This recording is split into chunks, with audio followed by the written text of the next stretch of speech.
Hello friends, income tax के cases की series में आज जो केस हम डिस्कस करेंगे वो इस चीज को लेकर के है कि जो सेक्शन 147 की असेसमेंट होती है, क्या उस असेसमेंट के अंदर जो दो शब्द दिए गए हैं असेस और रीअसेस, क्या इन दोनों वर्ड्स के अंदर कोई डिफरेंस है? यही इशू कलकत्ता हाईकोर्ट के सामने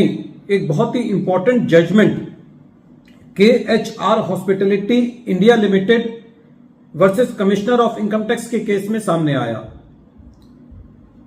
यह केस 471 ITR पेज नंबर 200 पर रिपोर्ट हुआ और इस केस का जजमेंट 10 अप्रैल 2024 को आया। प्रेजेंट केस में एसएससी अपनी ओरिजिनल और रिवाइज रिटर्न ऑलरेडी फाइल कर चुका था। एसएससी का केस रीओपन किया गया सेक्शन 147 में असेसमेंट करने के लिए और पहली बार एसएससी ने अपनी सेक्शन 147 की असेसमेंट में कोई ऐसे एक्सपेंस को क्लेम किया जो कि सेक्शन 43B के अंदर एसएससी एलिजिबल था, लेकिन उसने अपनी ओरिजिनल रिटर्न और रिवाइज्ड रिटर्न के अंदर उसको क्लेम नहीं किया था। जब असेसिंग ऑफिसर सेक्शन 147 की असेसमेंट कर रहा था तो असेसिंग ऑफिसर का यह मानना था कि क्योंकि एसएससी ने यह क्लेम पहले नहीं किया है और ये रीअसेसमेंट प्रोसीडिंग्स हैं, तो असेसिंग ऑफिसर ने सुप्रीम कोर्ट के एक बहुत ही famous judgment commissioner of income tax versus Sun engineering works private limited, जो कि 1992 में डिसाइड किया गया और जो कि 198 ITR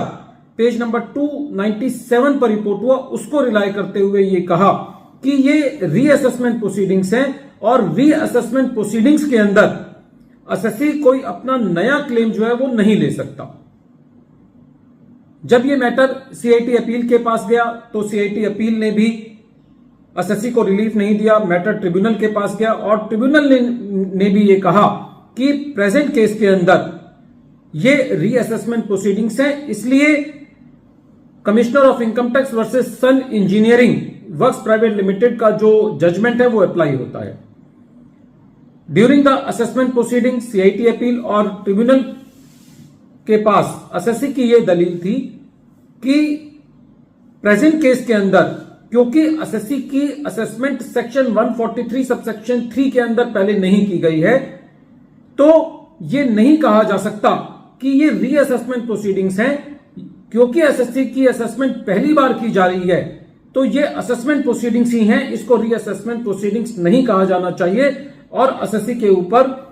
सुप्रीम कोर्ट का जजमेंट अप्लाई नहीं होता। फ्रेंड्स, इस केस को समझने के लिए जब ये मैटर कलकत्ता हाईकोर्ट में गया तो कलकत्ता हाईकोर्ट का ये कहना था कि सेक्शन 147 के अंदर जो असेसमेंट और रीअसेसमेंट है वो दो अलग अलग शब्द हैं। असेसमेंट तब कहा जाएगा जब एसएससी की असेसमेंट पहली बार हो रही है सेक्शन 143 सबसेक्शन 3 के अंदर या सेक्शन 147 के अंदर।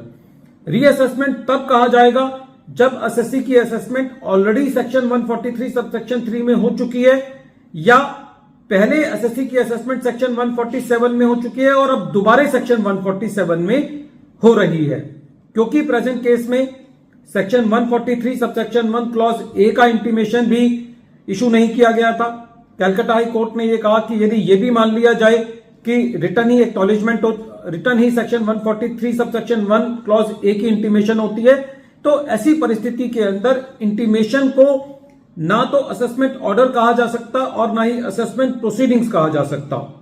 तो प्रेजेंट केस में क्योंकि एसएससी की असेसमेंट सेक्शन 147 में पहली बार की जा रही थी तो वो असेसमेंट प्रोसीडिंग्स थी, वो रीअसेसमेंट प्रोसीडिंग्स नहीं थी और एसएससी के पास ये पूरा अधिकार है कि वो अपनी असेसमेंट प्रोसीडिंग्स के अंदर कोई ऐसा क्लेम जो कि एसएससी ने अपनी रिटर्न में नहीं किया या रिवाइज रिटर्न में नहीं किया उसको कर सकता है। कलकत्ता हाई कोर्ट का यह भी कहना था कि जो इंटरेस्ट एक्सपेंस है उसको अलाउ किया जाना चाहिए क्योंकि रेवेन्यू ग्रॉस रिसीट पर टैक्स नहीं ले सकता, उसको नेट इनकम पर टैक्स लेना होता है। कलकत्ता हाई कोर्ट का यह भी कहना था कि प्रेजेंट केस के अंदर कहीं पे भी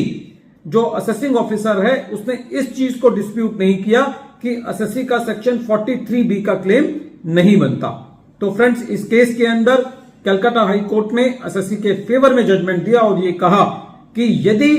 पहली बार असेसमेंट हो रही है तो एसएससी अपने न्यू क्लेम को सेक्शन 147 की प्रोसीडिंग्स के अंदर क्लेम कर सकता है। वीडियो के अंत में एक बार फिर मैं केस का नाम रिपीट कर रहा हूं। केस का नाम है KHR hospitality India limited versus commissioner of income tax और ये केस 471 ITR पेज नंबर 200 पर रिपोर्ट हुआ। मैटर कलकत्ता हाई कोर्ट ने डिसाइड किया और इस केस का जजमेंट 10 अप्रैल 2024 को आया।